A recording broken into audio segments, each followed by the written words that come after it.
Alright, so we're back into another Lorcana video. So this is going to be part 2 of all of the ink colors explained. If you didn't catch the first 3, you can look at the top right. Am I pointing there? I don't know. It's going to be on this video.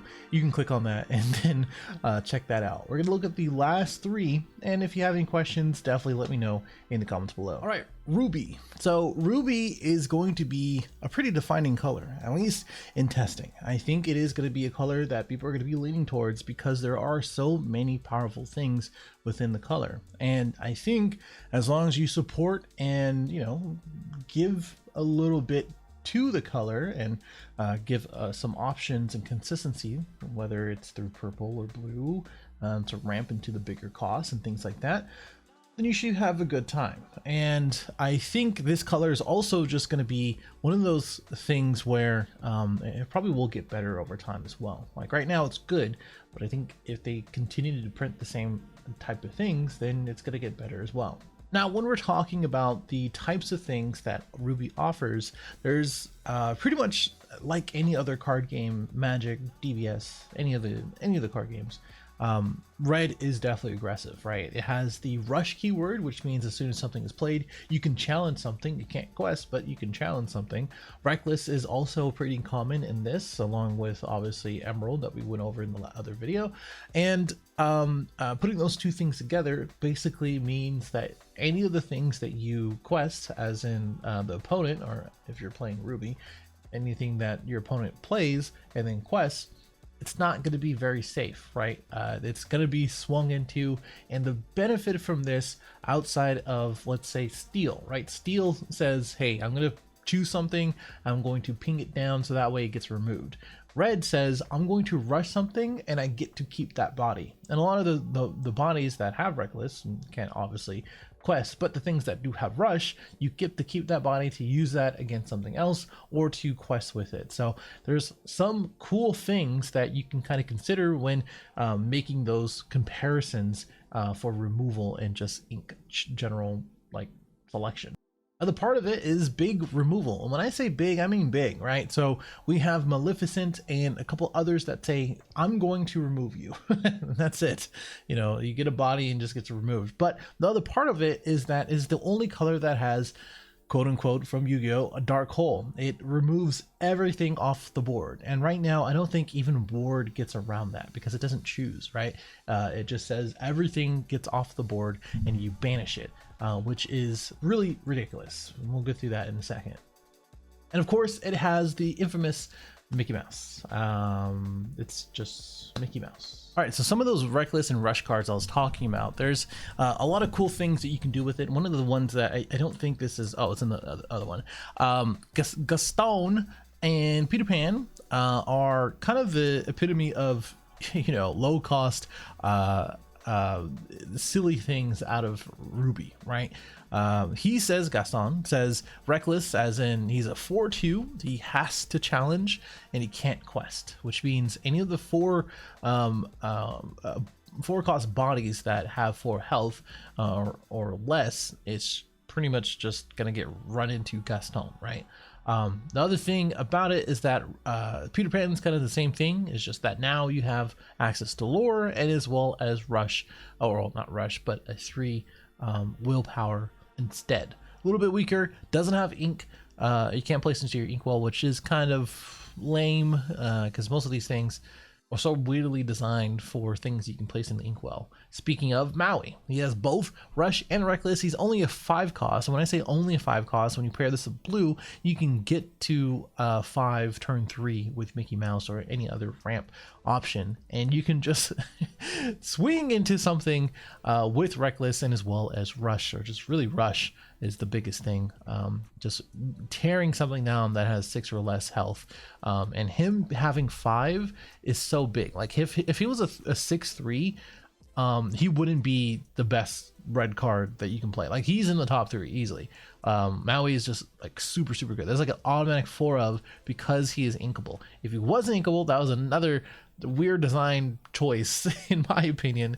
I think they should not have made him inkable. That is super like important. Like I would say before anything else, go ahead and just put four Maui into your deck. Just do it if you're playing Ruby, and then go from there. he's that good. And LeFou, he's cool because some of these reckless and rush cards that you play, and just like combos in general that we'll talk about, he gets to ready a chosen character and they can't quest for the rest of the duration of the turn. You can do it to your opponent, but really it's important when you do it to yourself, because these high costed Gaston or Peter Pan or anything that has reckless or whatever, you can just ready it up and then just swing right back into something on their field. So if you're looking at, let's say, a 1-2 or a 1-1 on their side, or like a 2-1 on their side, like a Aladdin or something like that, and then something that has 2-4 like a Tinkerbell. So if you're playing against Steel, basically you can swing into the 2-1 as Gaston, right? And you only take that 1 damage, but you know they're going to be removing it. You play LeFou, or you play the item that we're going to talk about in a second, restand it, and then you can just swing into the other option. That's basically the idea behind Ruby and just the stuff that you re-ready characters for. And it's something that you have to get kind of used to in that play style, and as well as just your mulligan, just play the deck. This is what I'm saying. Shield of Virtue, that's the one that I was talking about, where you pay 1, it is inkable, which is cool, and you pay 3 and exert it. You ready the chosen character and they can't quest with the turn. Why this is important is the stuff that I was talking about before. So again, if you have multiple targets to swing into as reckless, and you have high statted boys, then you can just keep doing that as long as you have Shield of Virtues on your field to use. The other part of that goes with it, when I was talking about lore removal, I didn't talk about lore removal, that's another trait of Ruby, my bad, I meant to put that in there, are these 2 Aladdin. So Aladdin is cool. So the one on the right is the cheaper one, obviously. When you play the card, you get to make your opponent lose 1 lore. Again, team format, each opponent, you know the deal if you've seen the first video. But the important part is that you can shift into 5 or pay 7 if you want to for this other Aladdin that is 5/5, and it's very, very cool and very annoying to deal with. The reason why is because when you do challenge something, and this is important, so when you do shift on something that's already there, right, you get to challenge or you get to quest that time that you do shift. That's again very important to realize, because now you have this Aladdin that you can swing into like a 2 health body, right? It's like a 2/2 or something like that. Then because of the daring exploit option, you gain 2 lore, they lose 2. You re-ready it with Shield of Virtue, and then you gotta just do it again to something else, and then basically you just keep doing that until you gain a bunch of lore, they lose a bunch of lore, and then that's a big tempo swing that they have to deal with. We're gonna see more and more cards like this. I have a feeling that we're gonna see cooler cards and more awesome cards as we go in the 2nd and 3rd chapter. But right now, this is one of the cool things that you can do with. Now, when I was talking about bigger bodies and bigger, higher costed things, we do have Dragonfire, as in to banish the chosen character we talked about in the first video, where you can get it back with do it again, that type of thing, right? But this is so annoying to look at, because it's just like no other card really does it. I when you really think about it, like Steel kind of does it, right? You have to kind of do a bunch of stuff, but to have the pay 5 just to say, hey, get that off my field or get off your field, right, is just ridiculous. And it becomes more ridiculous when you consider Be Prepared. These 2 are basically saying, as you either ramp into this or just play the game that you have, you can effectively basically have a bunch of higher costed cards in your deck, banish everything with Be Prepared, and if you have a higher costed card, you can quest with it, or you can just sing it, and then later on you can just play out something as a high cost as well, including Maleficent. And now your opponent has to deal with these 7/5s or these 5/5s or 5/8s, whatever it may be, while they are trying to do the same, but to recover, right? They have to build their board over and over again. But if you build your deck, especially with Ruby, then you're gonna have a good time using Be Prepared, and then using these higher costed bodies in your hand. I think that's the idea, the philosophy when it comes down to it. And again, Maleficent is the same thing as Dragonfire. You choose something and you banish it. which is crazy. I think that she should have had 3 lore, but that's just me. All right, now we're gonna go into Sapphire. There's not really too much to talk about Sapphire. Really, when you think about it, the biggest selling point of Sapphire is ramping. As in, like, if you look at a lot of other games, well, I wouldn't say a lot of other games. I guess, like, if you look at Magic, there's ramp decks, obviously, right? But some other games and stuff like that. So again, coming from DBS, these things are very restricted, right? But in this game, you basically can ramp whatever you want, right? Like, you trade off with your hand size, which again you can supplement with purple or something like that to recover that over time. But at any point you can just ramp and just get to a higher cost of body, so that way you can play the stuff in Ruby that we just talked about, or you can play stuff in Steel or Emerald and not really think too hard on it, which is really cool. So if you're going to be playing higher cost of bodies, when you get there faster, Sapphire is going to be the best place to do that, so that you can ramp. We do have item support as well. There's a lot of cool items in blue, and then just like support for it, for like the characters. We'll go through that in a second. And again, inkwell and manipulation, as in placing stuff in your character area and into your ink, or vice versa for your opponent. And then, like I said, it's just more of a complementary color. It is something that you just consider as like, I should add blue so that way I can ramp into this thing that I want to do. I said ramp like 4 times, so let's look at the stuff that does that for you. There's Grandma Tala, where when she's banished, you could place this into your inkwell face down or exerted. Now, she is inkable, which, you know, I'm a back and forth about this card, but I kind of understand why this exists. Where why not just put this into your inkwell, right? The reason is because she is now something that can exist on your in your character area, where you can remove like things like 2/1s or 1/1s, or if you pair this with Steel, you can use the one that the sword card that removes or deals 2 damage to everything, and then you could just use Grandma Tala to swing into something else, and then you forces yourself to get ramped into your inkwell, right?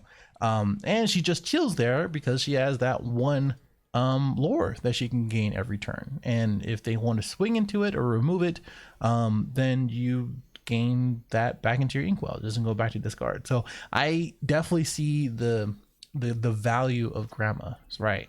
But Mickey Mouse is a little bit on the opposite side, where it is not inkable, and you can place this back into your inkwell face down exerted as soon as you, well, the top card of your deck into your inkwell face down exerted. But the cool thing about Mickey Mouse is that he is a 3 cost, right? He can sing songs 3 or less, which is pretty cool. Because now he is just a lowly 1/3. I think that's where 1 jump ahead and other cards that you can sing with, the things that I mentioned about in the other video, Mickey Mouse is going to be that guy to keep singing those songs, right? Early into the game, most of the time you're going to be looking at 1/1s, 2/2s, 2/1s, right? And Mickey Mouse can survive, you know, 1 or 2 of those challenges. And during that time, if you don't really care about that one lore, you really care about getting to the next point of your bigger bodies and ramping, then Mickey Mouse can use that 1 jump ahead for free, and then play another Mickey Mouse and then ramp and keep that going, right? That's the idea to me when it comes down to ramping in Sapphire. Talked about inkwell manipulation, where Let It Go basically is another song that you can use in your 5 cost to sing for free, and then place any of the characters on your field or your opponent's into your face, or into their inkwell face down exerted, which, you know, I think is cool, because there's going to be eventually things that say you cannot banish this, or it can't be banished, right? Unless it has some sort of conditional effect. And because of that, Let It Go and as well as Hades both do the same thing, and kind of get around those options. I think that's probably where we're going to have in the future. Plus, if you just don't have any good spot removal in the colors that you're playing, Let It Go and as well as Hades just acts as that. So, you know, it's not too bad. Now you could be asking yourself, what are we ramping into, right? What are we ramping into? What's the whole point? Why would we do this, right?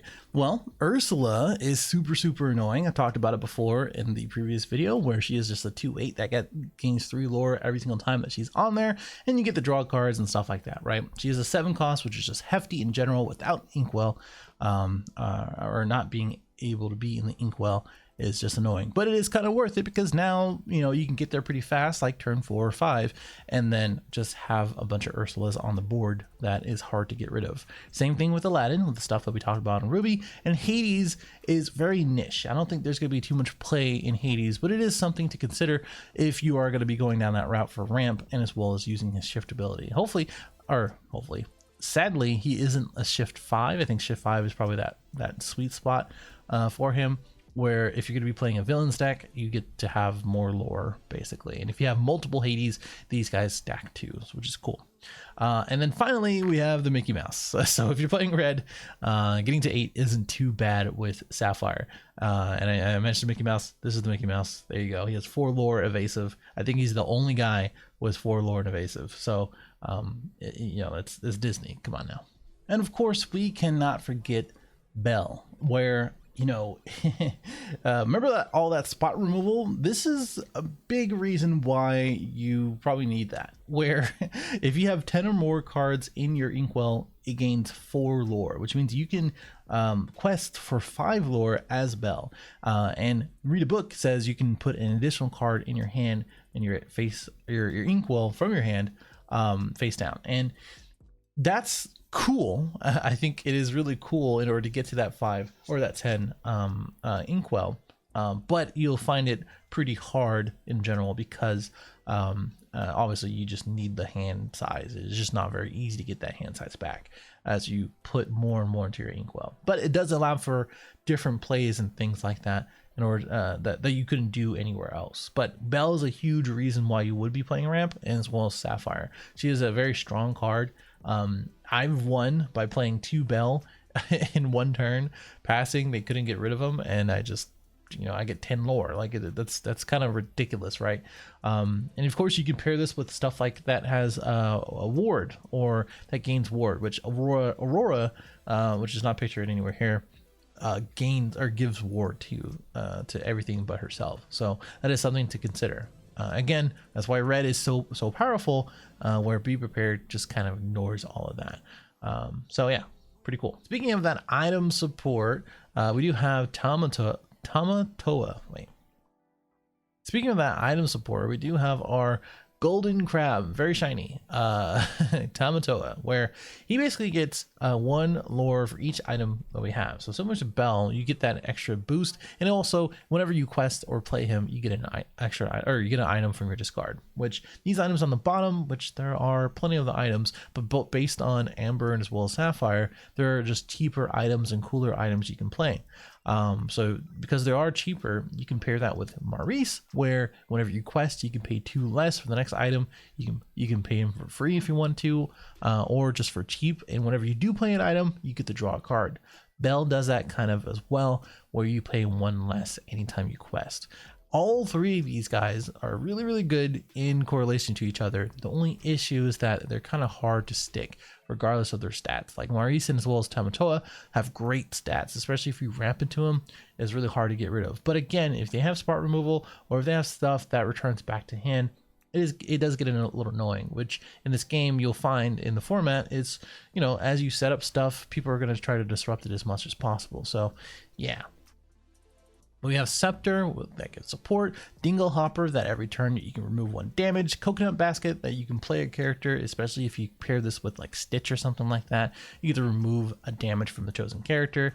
And then Magic Golden Flower again removes damage that you can banish this item, and then you can quest with Tamatoa and then get that item back and then play it again and then use Maurice to draw from it. Those are the type of things you can kind of keep in mind for combos. And then Lantern is just cool because generically you can just play this in any deck and you pay 1 less for the character. And then they stack as well. So you have multiple lanterns, you can pay up to like 4 less for the character you play. All right, let's talk about steel. Steel's my second favorite color, I think. I'm pretty sure. I think those are emerald and as well as steel are definitely my favorite colors in general. And the reason why is because they're so versatile. Well, steel is so versatile. Emerald not really, but steel is really cool because it has spot removal, board removal in the way of dealing damage. It doesn't so much of say banish this thing like red does.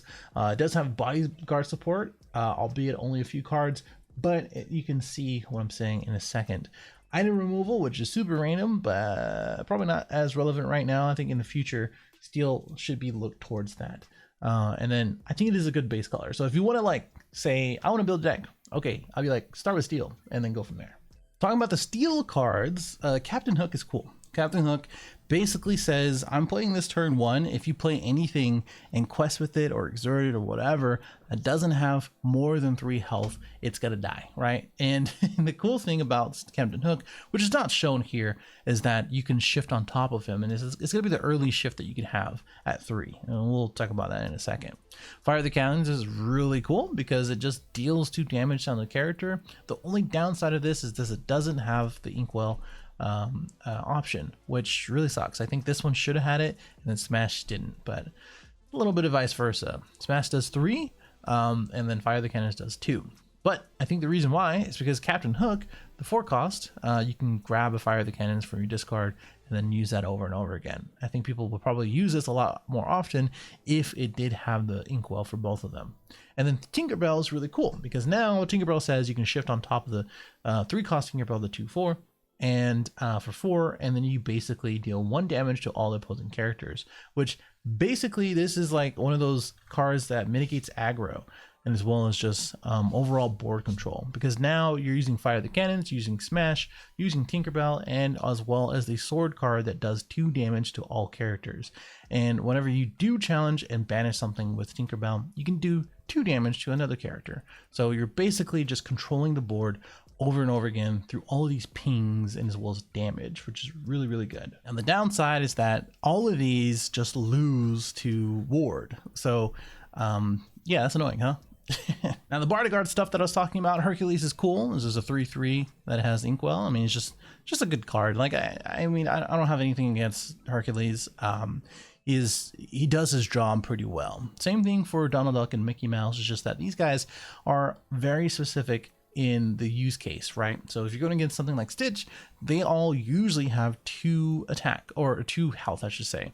And because of that, bodyguard says, hey, you're not going to be challenging really anything of my guys if you have 2 or less health. And if you do have 2 or less health, I'm going to be swinging into, and bodyguard says you can't swing into anything else. You have to swing back into me. The cool thing about Donald Duck is that it gains evasive during your turn. So if you need a evasive option or solution, there you go. And then Mickey Mouse gives other Musketeers that 1 more damage, which is cool because he does stack. So you can use that for everywhere else. But the cool thing is that the Musketeer Tabard is that whenever one of your bodyguards is banished, you get to draw a card. So this item kind of just stays there, and you can pair this with Amber most likely, where you can just put a bunch of bodyguards out, you can swing with them, quest with them, whatever, and if they answer them, then at least you're drawing cards out after that. Some other cards that I'm also suggesting to look into, or at least notice, is that Captain Hook that I talked about before. The reason why Captain Hook is cool is because now you get to have a turn 3 5 cost, which means you enable a lot of these song cards that are 5 or less. And the cool thing about Captain Hook in general is that even if you use the song or you do end up questing with them, Still in Dust says that you can't be challenged with 3 or less. So turn 3, you're doing that at turn 3, you get what I'm saying. They're not going to do anything about it unless they do some spot removal. And he is very much of a good utility card because, again, you're going to be using him from songs, but he's a 5/5 in your turn. So basically, you're going to be swinging to a lot of different things. Like that covers a lot. Like that. Like even this Simba we're looking at right now, it's a 3/5. You can just take him out and still survive, which is pretty cool. Simba's cool because you get to gain 1 lore after challenging, and then the other Simba, the 7 cost, is cool because he does have the Inkwell and becomes a 8/6 on your turn with evasive, which is sweet. Beast is all right. He just banishes items. There's another action that does the same thing. That's pretty much it about Beast. And that's pretty much it for this video. I did talk a lot. This was more of a card review for myself. You know, I didn't do any of the cards when they got released, but now I feel like I'm caught up, and as well as get to explain a little bit of the mindset for every ink color in case you're just starting out in the game like myself and everyone else as we wait for the official release. It's not even out until I think this Friday. So let me know what you think in the comments below. Subscribe if you're new, and if you're looking for other videos and other ideas, whatever topic, let me know and I'll do it. I'll see you in the next one.